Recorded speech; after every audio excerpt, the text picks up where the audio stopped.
Hello mga kalinga, pagandang araw sa ating lahat kung saan man tayong sulok ng mundo.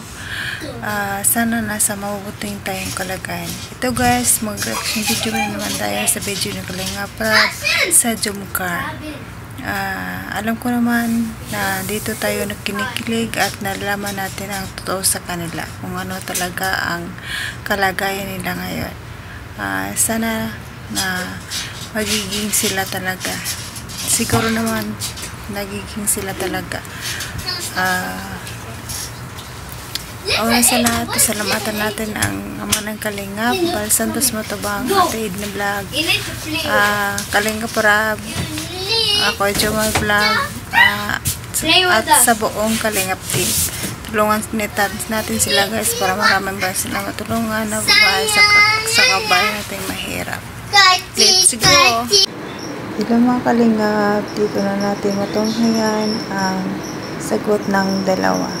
Real talk question ni Kalinga Prab sa dalawa. Nakakikilig guys, pati mga keyboys kinikilig, pati ako kinikilig. Grabe. Ang mga tanungan ni Kalinga Prab, parang hindi sila makakasagot. Parang may totoo na kaya? Sana magiging totoo na. Excited kami para sa inyo, Papa Juma Scarla. Tinatanong ni Kalinga Prab kung nagkikita ba sila o hindi. Sagot ni Papa Jom, oo daw o minsan. Talaga naman siguro nagkikita yung dalawa na yan. Nakakakilig sila guys, no? Sana si Carla tinanong ni Kalinga Prab kung may pag-asa ang panliligaw ni Jomar sa kanya. Sana sagutin naman ni Carla para super kilig na talaga. Kilig na kilig talaga ako dito.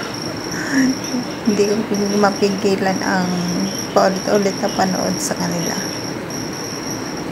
Sana masagot na nila ang mga katanungan na yan. Wow. Ako ang na-excite sa mga tanong ni Kalinga Prab, sa mga sagot ni Kalinga Prab sa kanila.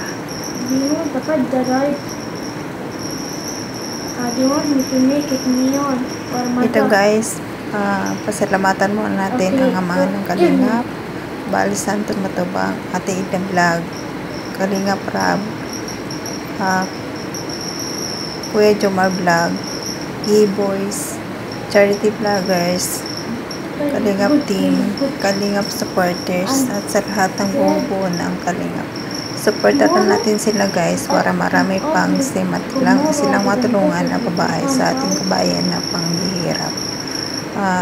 Yan, hanggang dito na lang tayo guys. Sa susunod na naman. Bye bye!